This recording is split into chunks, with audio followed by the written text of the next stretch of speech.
Hello students, welcome back.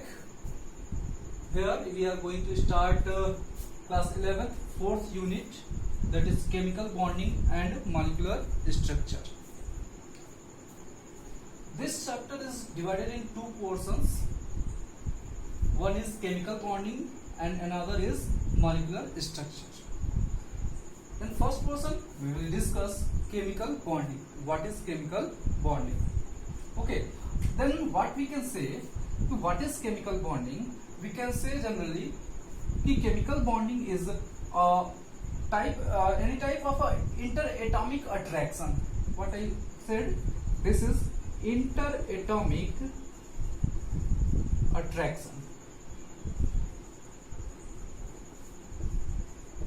This is your chemical bond that holds the atoms together tightly, or you can say that it holds the atoms closely together. Okay, and in atoms, why the chemical bonding occurs? Chemical bonding क्यों होती है atoms में, ये चीज भी हम यहाँ पर डिस्कस करेंगे. तो chemical bonding generally two reason से होती है. केमिकल बॉन्डिंग एटम्स में टू रीजन से होती है. फर्स्ट जो होता है to acquire stability, to acquire stability, and the second to have stable electronic configuration, to have stable electronic configuration. Okay, तो फर्स्ट क्या है टू एक्वायर स्टेबिलिटी. हम ये जानते हैं कि कोई भी सिस्टम जो स्टेबल होना चाहता है वो मिनिमम एनर्जी ऑक्युपाई करता है, वो मिनिमम एनर्जी अटेन करता है. तो इस वजह से जो एटम्स में होते हैं वो अपना केमिकल बॉन्डिंग का फॉर्मेशन करते हैं कि जिससे कि वो मॉलिक्यूल, जैसे कोई एटम है, एक एटम दूसरा एटम, तो ये दोनों एटम्स स्टेबल हो जाएं. इसके लिए क्या करेंगे, ये एक बॉन्ड का फॉर्मेशन करेंगे जिससे, जैसे मान लो ये एटम है ए और ये एटम बी है, तो ये ए बी मॉलिक्यूल का फॉर्मेशन करेंगे. और ए की जो और बी की जो एनर्जीज होंगी उन दोनों के रिएक्शन, मतलब इन दोनों को जो कॉम्बिनेशन से जो ए बी मॉलिक्यूल का फॉर्मेशन होगा उसकी एनर्जी क्या होगी, लेसर होगी. तो यानी कह सकते हैं हम कि कोई भी एटम मॉलिक्यूल अगर स्टेबल कंडीशन में है तो उसकी स्टेबिलिटी, उसकी एनर्जी जो होगी दैट विल बी मिनिमम. जो सेकंड रीजन है that is that to have stable electronic configuration, और we can say to have a noble gas electronic configuration. We know, we have studied it in lower classes that any atom which combine with another atom possess stable electronic configuration. Like अगर हम कह सकते हैं जैसे यहाँ पर sodium है, ठीक, तो सोडियम के पास कितने 11 इलेक्ट्रॉन्स होते हैं और इसका इलेक्ट्रॉनिक कॉन्फ़िगरेशन हम लिखें तो that will B 1s2 2s2 2p6 and 3s1, and its nearest noble gas is neon. Nearest noble gas is neon, and its electronic configuration is 1s2 2s2 2p6. Okay, then what, this sodium will try to achieve the electronic configuration of neon because this is the nearest noble gas. Okay, so the sodium will release its loosely bonded electron, मतलब जो सबसे loosely attach होगा sodium से उस electron को ये loose कर देगा. यानी कि जो सोडियम होगा वो अपना इलेक्ट्रॉन क्या करेगा, लूज कर देगा. ठीक, तो अब ये सोडियम इलेक्ट्रॉन लूज कर देगा, तो सॉरी ठीक, तो सोडियम जब इलेक्ट्रॉन लूज कर दिया तो ये सोडियम अब ये स्टेबल है, गैसेस स्टेट में थोड़ा सा स्टेबल है इसके रिस्पेक्ट में, बट इसको ये और स्टेबल हो जाएगा जब इसके साथ में कोई और दूसरा एटम आ जाएगा, उसके बारे में हम बाद में बात करते हैं. तो बस कहने का मतलब ये है कि जो मॉलिक्यूल्स होते हैं वो स्टेबल कॉन्फ़िगरेशन, इलेक्ट्रॉनिक कॉन्फ़िगरेशन को अटेन करने के लिए भी केमिकल बॉन्डिंग करते हैं। ठीक, अब एक चीज आती है इसके बाद कि लुईस कॉसेल अप्रोच क्या है। लुईस कॉसेल अप्रोच क्या है? तो देखो, लुईस कॉसेल ने क्या कहा कि इन्होंने कहा कि कोई भी मॉलिक्यूल या कोई भी एटम कर लो, कोई भी एटम जो बॉन्डिंग में पार्टिसिपेट करता है, कोई भी एटम जो बॉन्डिंग में पार्टिसिपेट करता है तो तीन टाइप से कर सकता है। One is by sharing of electron,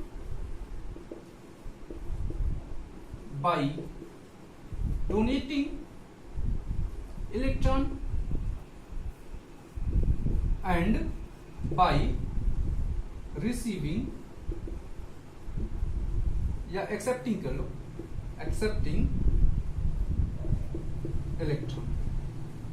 इन तीन टाइप से ही, तीन में से कोई एक टाइप से कोई एटम जो होगा वो केमिकल बॉन्ड का फॉर्मेशन करेगा। यही था लुईस कॉसेल अप्रोच। क्या था लुईस कॉसेल अप्रोच? कि कोई भी एटम तभी बॉन्ड का फॉर्मेशन कर सकता है, या तीन ही वजह से बॉन्ड का फॉर्मेशन कर सकता है, या तो वो अपना इलेक्ट्रॉन शेयर करे, या तो वो अपना इलेक्ट्रॉन डोनेट कर दे, या फिर वो एक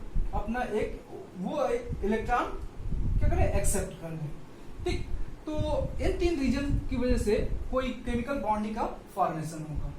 यहां पर लुईस कॉसेल ने कर्नल वर्ड का यूज किया था। दैट इज, क्या होता है कर्नल, क्या होता है? तो कर्नल वर्ड का यूज किया था। तो जैसे मान लो कि ये एटम है और इसका ये न्यूक्लियस, ठीक, और ये वाला वैलेंस सेल, ठीक। तो जो वैलेंस सेल लास्ट इलेक्ट्रॉन होगा उसको छोड़ के जितना भी एटम का पार्ट होगा उसको इन्होंने क्या कहा, कर्नल कहा। यानी कि जो सबसे लास्ट सेल का लास्ट इलेक्ट्रॉन होगा उसको छोड़ के इन्होंने क्या कहा कि बाकी सारे के सारा सिस्टम जो होगा that will be the kernel. Means कि कर्नल को क्या कर सकते हैं, इसमें कर्नल में न्यूक्लियस होगा प्लस प्रोटॉन्स भी, न्यूक्लियस हमने कह रहे थे इसमें प्रोटॉन्स और न्यूट्रॉन्स दोनों आ गए, प्लस इनर सेल इलेक्ट्रॉन्स होंगे, इनर सेल इलेक्ट्रॉन्स। तो इस चीज को इन्होंने कहा कि ये कर्नल होगा।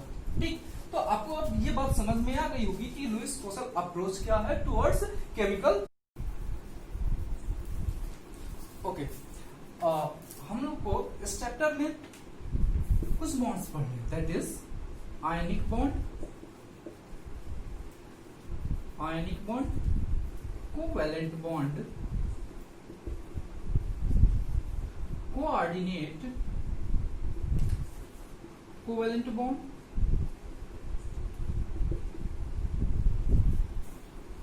and then hydrogen bond. Okay, such type of bonds we have to study in this chapter. Today we will cover this ionic bond here. Okay, ionic bonds. Just I should check the phone. Okay, you are able to see all the things. तो आज हम जो cover करने जा रहे हैं that is ionic bond. अब ionic bond क्या होता है? जैसा नाम आ गया कि आयनिक बॉन्ड, तो आयनिक बॉन्ड का मतलब कि यहाँ पर आयन का इन्वॉल्वमेंट, आयंस का इन्वॉल्वमेंट होगा।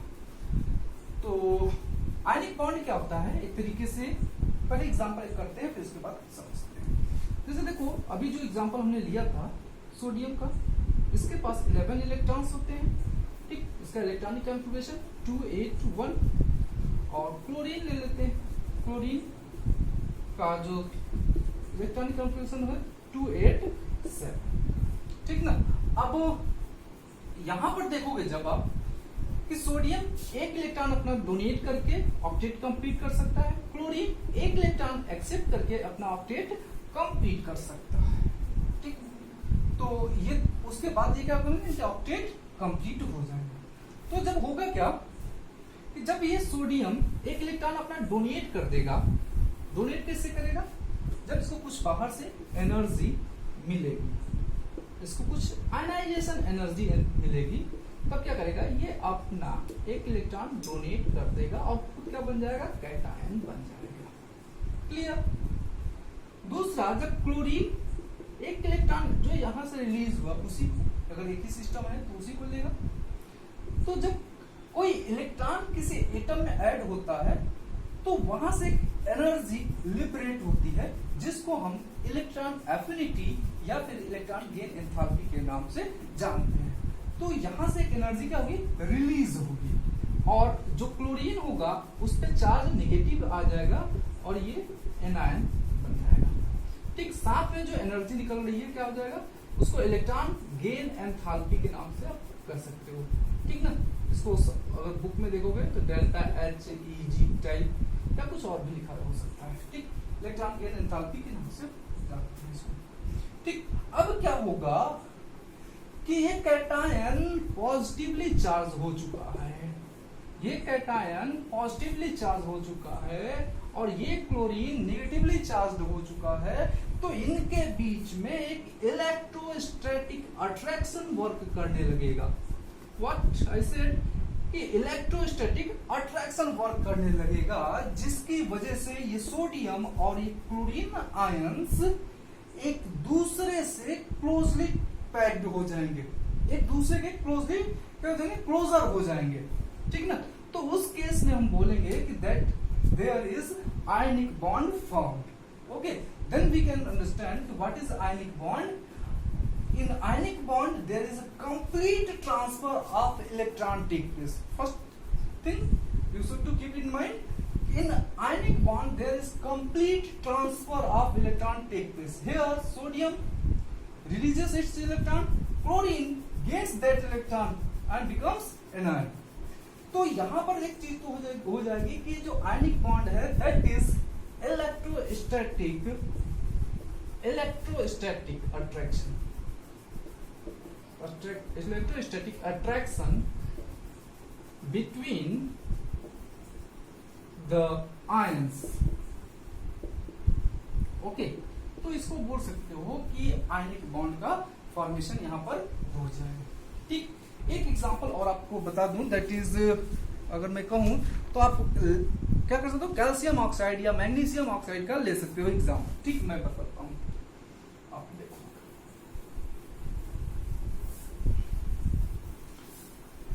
कैल्शियम ऑक्साइड का देखो, इसका जो वैलेंस इलेक्ट्रॉन होता है वो 2 होता है, ऑक्सीजन का जो वैलेंस इलेक्ट्रॉन होता है 6 होता है।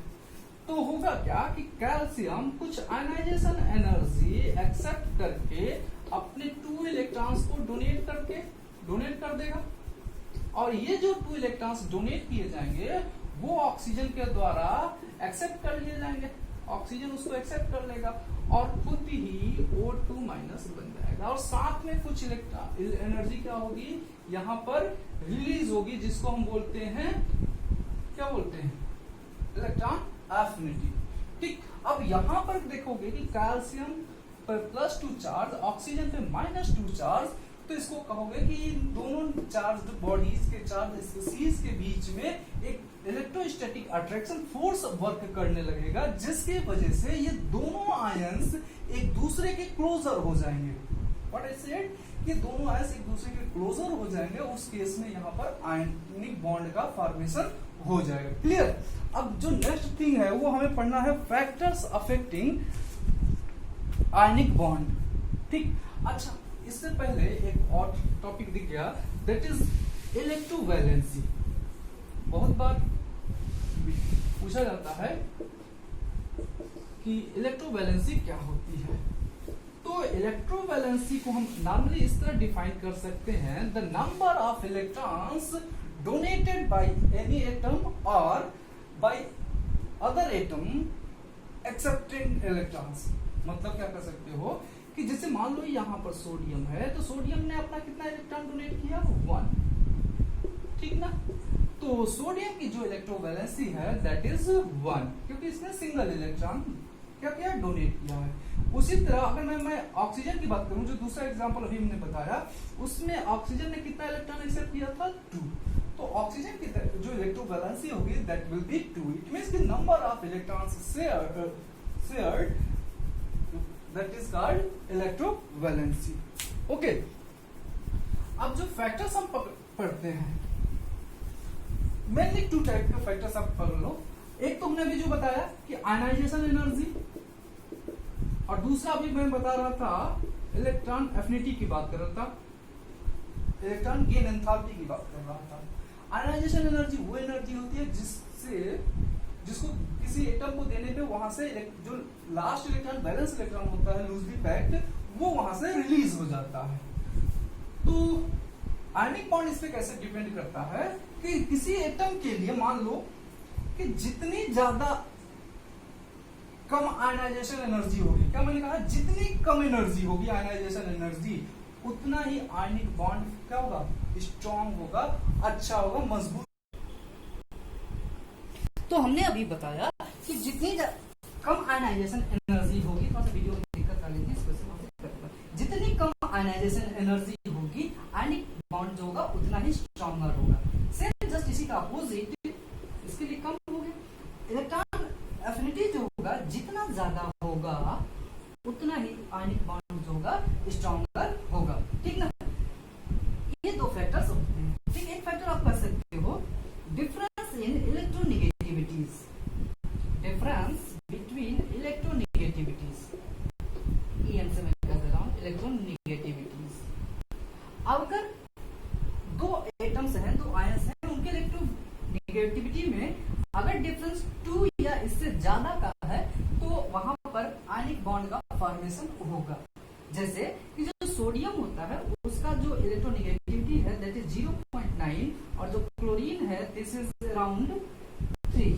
ओके, तो इनके बीच जो इलेक्ट्रोनेगेटिविटी के बीच डिफरेंस है that is approx 2, you can say 2.1, it's difference is 2.1. तो यहाँ पर जो बॉन्ड का फॉर्मेशन होगा that will be ionic bond. Now we have to study the properties of ionic compounds. अब आयनिक कंपाउंड के प्रॉपर्टीज में देखो कि जो आयनिक कंपाउंड्स होते हैं वो क्रिस्टल फॉर्म में होते हैं, क्रिस्टल फॉर्म में पाए जाते हैं. ये मॉलिक्यूल फॉर्म में नहीं पाए जाते, मॉलिक्यूल फॉर्म में नहीं पाए जाते हैं. ठीक, क्रिस्टल्स में होते हैं. और एक जैसे होता क्या है कि एक जो सोडियम एटम है, सोडियम आयन है, वो 6 क्लोरीन आयन से क्या होगा, सराउंडेड होगा एक क्यूबिकल शेप में. ये अरेंज होते हैं, कॉम्प्लेक्स क्यूबिकल शेप में अरेंज होते हैं. ठीक है, उसी तरह एक क्लोरीन जो होगा वो 6 सोडियम से सराउंडेड होगा. ठीक, तो स्ट्रक्चर में मैं नहीं जा रहा हूँ, क्रिस्टल फॉर्म्स में होते हैं. ठीक, ये वाटर में सॉल्युबल होते हैं, वाटर में सॉल्युबल होते हैं, soluble in water. Organic compounds like benzene, ether, उनमें ये डिसॉल्व, ये सॉल्युबल नहीं होते. क्यों? क्योंकि जो वाटर का डाइलेक्ट्रिक कांस्टेंट वैल्यू है, ये आप हायर क्लासेस में पढ़ोगे, डाइलेक्ट्रिक कांस्टेंट वैल्यू जो होता है वो ज्यादा होता है, जो कि आयनिक बॉन्ड के बीच में इलेक्ट्रोस्टैटिक अट्रैक्शन फोर्स जो वर्क कर रही होती है उसको वो नेग्लेक्ट कर देता है. लेकिन जो ऑर्गेनिक कंपाउंड्स हैं उनका डाइलेक्ट्रिक कांस्टेंट वैल्यू जो होता है वो कम होता है, वो इलेक्ट्रोस्टैटिक बॉन्ड जो यहाँ पर अट्रैक्शन वर्क करता है उसको कमजोर नहीं कर पाते. इसलिए ये सॉल्युबल ऑर्गेनिक कंपाउंड में नहीं होते हैं और वाटर में सॉल्युबल हो जाते हैं. ठीक, और स्ट्रक्चर में इनकी जो ये हार्ड एंड ब्रिटिल होते हैं, हार्ड एंड ब्रिटिल होते हैं. ये लेयर्स में पाए जाते हैं. लेयर्स मतलब एक Na+ chlorine minus Na+ chlorine minus, दूसरा फिर इधर क्लोरीन माइनस Na+, मतलब ये इस तरह क्लोरीन्स में होते हैं. जल्दी ये टूटते नहीं हैं, ब्रेक नहीं होते हैं. ठीक ना, तो इसमें क्या होगा, अगर इसको एनर्जी देकर हम तोड़ना चाहते हैं तो क्या करते हैं, ये शिफ्ट हो जाते हैं, मतलब एक लेयर एक दूसरे के नीचे आ जाती है. और उसके इसमें क्या होता है कि जो अपोजिट चार्जेस होते हैं वो एक दूसरे के सामने आ जाते हैं. ठीक, और अब जो हमें बात करने जा रहा हूँ वो बात करने जा रहा हूँ लैटिस एनर्जी की, कि लैटिस एनर्जी क्या होती है. तो लैटिस एनर्जी आप सिंपली ये समझ सकते हो कि कोई आयनिक कंपाउंड अगर 1 mole ionic compound, what is it, 1 mole of ionic compound के फॉर्मेशन में, 1 मोल आयनिक कंपाउंड के फॉर्मेशन में जो एनर्जी